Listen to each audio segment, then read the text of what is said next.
रोज रोज तोच तोच नाश्ता खाऊन, पोहे उपमा खाऊन, इडली डोसा खाऊन कंटाळा आलाय का? मग घरातल्यांना खुश करायचं. चला मग आज मी तुमच्याकरता घेऊन आलेली आहे सोनाज रेसिपीमध्ये कच्चा बटाटा आणि रव्यापासून मस्त असा पोटभरीचा नाश्ता. नमस्कार, मी स्वाती. सोनाज रेसिपीमध्ये तुमचे खूप खूप अगदी मनापासून स्वागत करते. चला तर मग वेळ न घालवता रेसिपीला सुरुवात करूया. रेसिपी स्किप न करता संपूर्ण बघा. तर इथं बघा 3 वाटी रवा घेतलेला आहे मी, आणि आता रव्यामध्ये मी मीठ टाकून घेतलं चवीनुसार. आता इथं बघा मी दही घालणार आहे.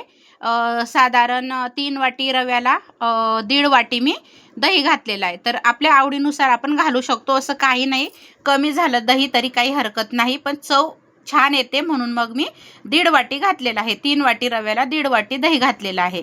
आणि इथं बघा 2 मोठ्या आकाराचे बटाटे साल काढून अशा जाड खिसणीने खिसून घेतलेले आहे. स्वच्छ खिस 2 ते 3 पाण्याने धुवून परत पाण्यामध्ये ठेवलेला आहे, म्हणजे काळा पडणार नाही.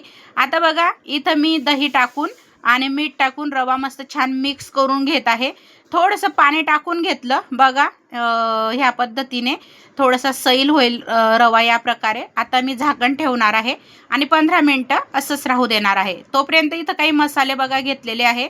तर 5 ते 6 हिरवी मिरची, अद्रक घेतलेला आहे, लसूण, कढीपत्ता आणि जिरं. कढीपत्त्याचा फ्लेवर इतका सुंदर येतो ना ह्या नाश्त्यामध्ये. जर तुम्ही खरोखर एकदा बनवला ना तर नेहमी बनवाल. हा नाश्ता इतका सुंदर आहे, अगदी घरातले तुमच्यावर खुश झाल्याशिवाय राहणार नाही. मुले तर तुम्हाला दररोज मागून मागून तुम्हाला दररोज मागतील मुलं, हा नाश्ता बनवून दे आई म्हणून. तर बघा आता हा मसाला दळून झालेला आहे. हिरवी मिरची, अद्रक, लसूण, कढीपत्ता आणि जिरं. आता बघा 15 मिनटं झालेले आहे. रवा पण मस्त छान भिजलेला आहे आपला. आणि आता बघू शकता रवा भिजलेला आहे. त्यानंतर हा जो बटाट्याचा खीस आपण करून घेतलेला आहे, खिसून घेतलेला आहे, तर आता हा छान असा दाबून असं छान पाणी काढून घ्यायचं आणि रव्यामध्ये टाकून घ्यायचा. आता पूर्ण खीस बघा रव्यामध्ये टाकून घेतलेला आहे. त्यानंतर आता जो आपण मसाला दळून घेतलेला आहे तो पण आपल्याला टाकून घ्यायचा आहे. मस्त कढीपत्ता, जिरं दळल्यामुळं खूप छान असा एक फ्लेवर येतो. तुम्हाला जर हिरवी मिरची नसेल वापरायची तर तुम्ही चिली फ्लेक्ससुद्धा इथं वापरू शकतात, किंवा मग लाल मिरची पावडर. पण चिली फ्लेक्स वापरा किंवा मग हिरवी मिरची वापरा, अतिशय चविष्ट होतो. तिखट तुम्ही तुमच्या आवडीनुसार कमी जास्त करू शकतात. आता हे छान मिक्स करून घ्यायचं आहे. आता इथं आपल्याला जास्त पाण्याचा वापर करायचा नाही. खूप छान असा हा नाश्ता होतो. तुम्ही रवा आणि बटाट्याच्या खीसपासून पॅनकेकसुद्धा आपण म्हणू शकता त्याला, किंवा मग डोसे पण म्हणू शकतात. तुम्ही काय नाव द्याल मैत्रिणींनो या नाश्त्याला नक्की सांगा. नेहमी मी बनवत असते, खूप सुंदर लागतो म्हणून म्हटलं आज चला माझ्या मैत्रिणींसोबत शेअर करूया ही रेसिपी.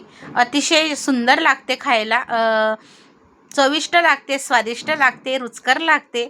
तर बघा आता मस्त हे बॅटर आपलं तयार झालेलं आहे. आणि मी आता तवा ठेवलेला आहे गॅसवर, गॅस चालू केला. तवा पण छान असा मस्त तापलेला आहे. आता हे बॅटर पण बघा मस्त आता हे आपलं तयार झालेलं आहे. आणि आता बघा इथं तवा मस्त तापलेला आहे. थोडंसं तेल टाकणार आहे बघा. तर मस्तपैकी छान अशी हा नाश्ता सकाळी सकाळी अतिशय सुंदर, म्हणजे पोट भरून जाईल असा नाश्ता आहे. तर आता बघा मी एक असा मोठा तुम्हाला बनवून दाखवणार आहे. पाण्याचा वापर आपण नंतर केलेला नाही. रवा असा थोडंसं तुम्हाला मी दाखवला, सैलसर होईल इतकंच पाणी टाकलेलं आहे. आणि आता मस्तपैकी असे छान धिरड्यांसारखं आपल्याला हे टाकून घ्यायचं आहे बघा तव्यावर. आणि गॅस थोडंसं आता मध्यम करायचा. आणि थोडंसं आता मी झाकण ठेवणार आहे, म्हणजे मस्तपैकी छान वरची बाजू पण होऊन जाईल. आणि तुम्हाला जर टाकायचं तर थोडंसं तुम्ही सोडाही घालू शकतात, पण मी नाही घातलेलं आहे. तर बघा आता मस्त एक बाजू छान अशी खरपूस भाजलेली आहे. परतवून घेतलं बघा मैत्रिणींनो, किती भारी दिसत आहे. अगदी दिसता क्षणी खाऊ वाटेल असा हा पोटभरीचा नाश्ता आहे. तर बघा मस्त एक बाजूसुद्धा भाजली गेलेली आहे. आता दुसरी बाजू पण बघा भाजली गेली. तर आता दुसरे पण मी टाकून घेणार आहे. आता दुसरे मी असे पॅनकेकसारखे छोटे छोटे टाकणार आहे, म्हणजे मुलांना एक आवड असते, थोडंसं वेगळं काहीतरी नवीन दिसल्यावर मुलांना खूप आवडतं बघा खायला. थोडंसं वेगळं दिसल्यानंतर आता असे मी छोटे छोटे पॅनकेकसारखं बघा टाकून घेणार आहे. तर तुमच्या तव्यावर किती बसतील त्या प्रकारे, मोठा असलं तर 4 बसतील. इथं बघा मी आता 3 टाकून घेतलेले आहे आणि मस्तपैकी छान असे पसरवून घेत आहे. तर खूप सुंदर होतो हा नाश्ता, अतिशय छान लागतो चवीला. तुम्ही नक्की बनवाल आणि तुम्ही बनवल्यानंतर मला नक्की कमेंटमध्ये सांगायला विसरू नका.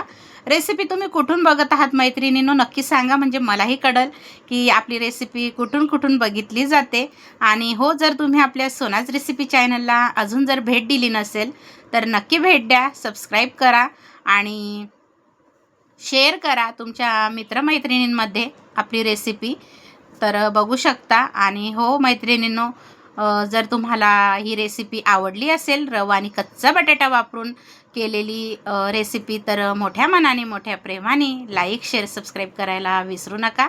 तर बघू शकता मस्तपैकी झालेले आहे असे छोटे छोटे पण धिरडे, पॅनकेक काही म्हणू शकतात तुम्ही. तुम्हाला काय नाव द्यायचं तुम्ही देऊ शकतात.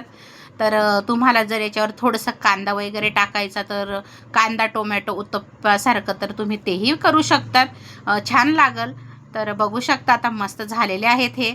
आणि छान असं आता आपण वाढून घेऊयात मैत्रिणीनं. तर बघा एका प्लेटमध्ये मस्त असे 2 मी मोठे बनवून घेतले ढोसे आणि छोटे छोटे बघा असे पॅनकेकसारखे पण बनवून घेतले. टोमॅटो केचप घेतलेला आहे आणि मस्त आता मजा घ्यायची अशा रिमझिम पावसामध्ये. अशा गरमागरम नाश्ता खाण्यात मजा वेगळीच असते. हाईप डन करायला विसरू नका मैत्रिणींनो. रेसिपी आवडल्यास नक्की मला सांगा कशी वाटली रेसिपी. काहीतरी नवीन पद्धतीने बनवलेला नाश्ता तुमच्यापर्यंत मी घेऊन आलेली आहे, बनवून बघा. आणि मस्तपैकी असं बघा छान तयार झालेला आहे नाश्ता. रेसिपी बघितल्याबद्दल धन्यवाद. श्री स्वामी समर्थ.